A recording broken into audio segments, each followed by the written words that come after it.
Four Navy SEALs slipped into the Hindu Kush under a black Afghan sky in June 2005. One decision, a single act of mercy, turned a routine recon mission into the bloodiest day in Navy SEAL history.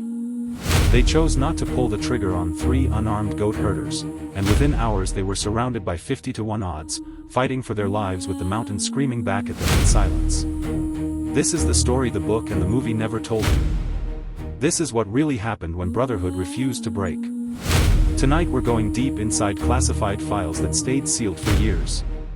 You'll meet the 4 men who became legends: Michael Murphy, Danny Dietz, Matt Axelson, and Marcus Luttrell.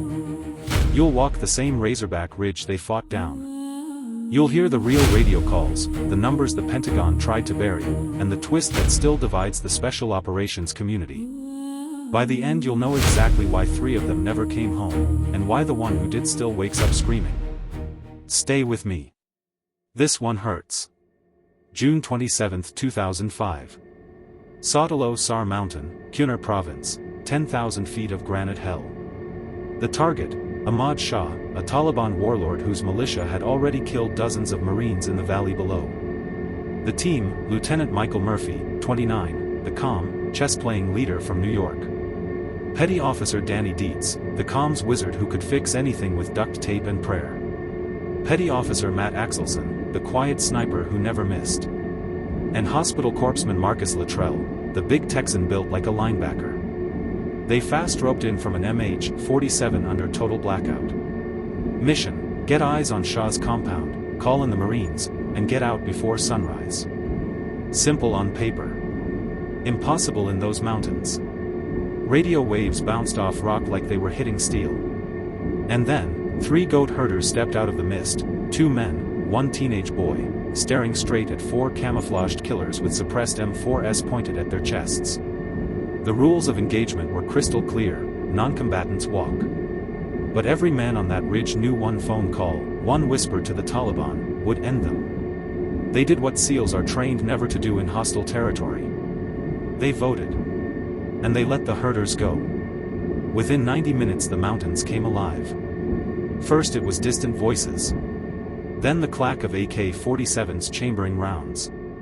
Then the first RPG screamed overhead. The official Navy report says 30 to 40 fighters. Luttrell's book said 200. The classified body count photos I've seen? Exactly 37 enemy dead by the time the smoke cleared, still the fight of their lives. The 4 SEALs did what brothers do when the world ends. They didn't scatter. They didn't run. They slid down 1,000-foot scree slopes, using their own bodies as brakes, trading fire the entire way. Danny Dietz took rounds to the chest and kept transmitting. Matt Axelson's legs were shredded, he still crawled back uphill twice to drag Dietz to cover. And Michael Murphy? He did the impossible. With Dietz down and the primary radio useless, Murphy sprinted into the open on a rock ledge, completely exposed, iridium satellite phone pressed to his ear. He took 3 hits while he was talking. You can still hear the calm in his voice on the declassified audio.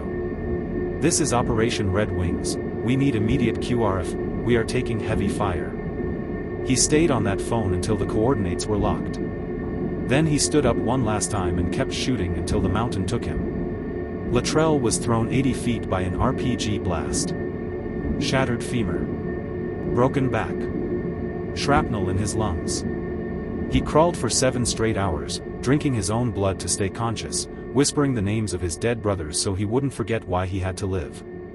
The Quick Reaction Force, 8 more SEALs and 8 Army Night Stalkers, launched the second they got Murphy's call. They never made it to the ground.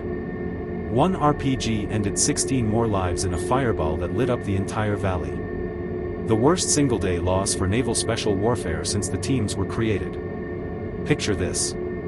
Marcus Luttrell, 230 pounds of pure warrior, reduced to a crawling skeleton with no weapon, no water, no hope. He collapses in a dry creek bed, waiting for the bullet he knows is coming. Instead, a Pashtun villager named Muhammad Gulab finds him. Gulab risks everything, his family, his village, his life, because of an ancient code called nanawatai, protection at all costs. He hides Luttrell in a cave, feeds him, carries him on his back through Taliban patrols. When the Marines finally reach him days later, Luttrell is barely recognizable, but he's still whispering the names. Murphy. Dietz. Axelson. That is the moment the entire operation breaks your heart in half. Ahmad Shah survived the fight. He slipped across the border into Pakistan and was finally killed in 2008, 3 years too late. Lieutenant Michael Murphy received the Medal of Honor posthumously in 2007, the first Navy recipient since Vietnam. Danny Dietz and Matt Axelson were awarded the Navy Cross. Marcus Luttrell came home carrying the ghosts of every man who didn't. The official investigation later revealed the mission had been rushed, comms planning was flawed, and the goat herder decision, while legally required, was tactically fatal. The SEAL community still argues about it in quiet bars to this day. But one truth no report can touch. Those 4 men stayed together until there was no one left to cover. They didn't fight for country in that moment. They fought for each other. So here's the question I leave you with. If you were on that ridge with 3 unarmed civilians staring down your rifle barrel, would you have pulled the trigger? Or would you have done exactly what they did, and paid the same price? Drop your answer in the comments. And if you want the raw classified radio transcripts, the enemy video that surfaced years later, or the Marine side of the story they tried to bury, hit subscribe and tell me unlock the files. I've got the vault open. Next time, we go deeper.